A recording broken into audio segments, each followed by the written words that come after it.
11h30, soyez les bienvenus si vous nous rejoignez sur BFM TV à 11h30 donc. Et avec vous, Fanny, les 5 infos de la guerre à retenir ce matin. Oui, à ce 30e jour de guerre en Iran, une attaque américaine est-elle en préparation au sol dans le pays? Oui, selon le président iranien du Parlement, Mohammad Bagher Khalibaf. Ce matin, il a accusé Washington, je cite, de planifier secrètement une offensive terrestre en parallèle à son approche diplomatique de résolution du conflit. Une déclaration alors que le navire d'assaut américain USS Tripoli, lui, est arrivé hier au Moyen-Orient. Le bâtiment amphibie entre dans la région avec à son bord quelques 3500 marines ainsi que de nombreux moyens militaires de combat et de transport.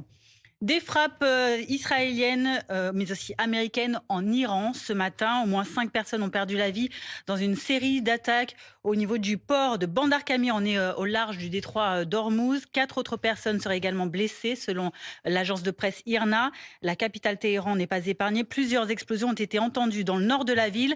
L'armée israélienne déclare intensifier ses attaques contre l'industrie militaire iranienne. Au sud du Liban, à présent, les funérailles de 3 journalistes ont eu lieu ce matin. Ils ont été tués hier dans une frappe israélienne à Jenin.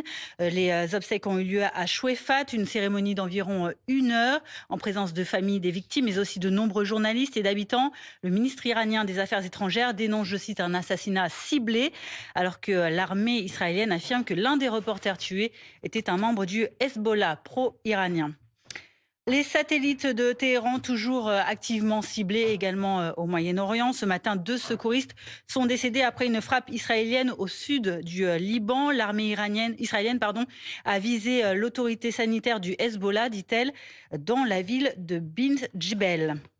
Dans ce conflit, les sites industriels de plusieurs pays du Golfe continuent également d'être la cible de l'Iran. Dernière frappe revendiquée par les gardiens de la Révolution. Il s'agit de 2 des plus importantes fonderies d'aluminium du monde. L'une à Bahreïn avec au moins 2 employés qui ont été blessés. L'autre aux Émirats Arabes Unis avec 6 blessés déclarés. Attaque qualifiée par les gardiens de la Révolution de représailles à d'autres attaques américano-israéliennes contre des complexes industriels en Iran. Cette fois-ci, le Koweït a également été frappé ce matin par des missiles et des drones iraniens. Merci beaucoup Fanny et pour la